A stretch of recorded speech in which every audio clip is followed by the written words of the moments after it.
20 minutos para dormir, 9 horas. E em ponto os dois vão estar na caminha para dormir. Então, esse negócio ele vem como sendo um PAD. Como é que pode ser um PAD se eu nem assumi?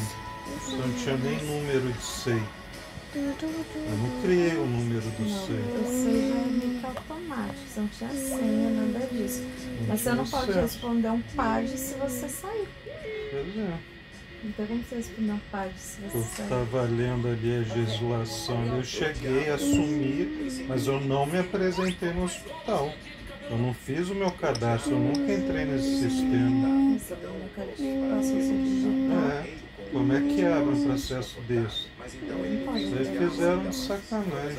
Eu estava pensando ali, Celinha, Maria Sé não vão ajudar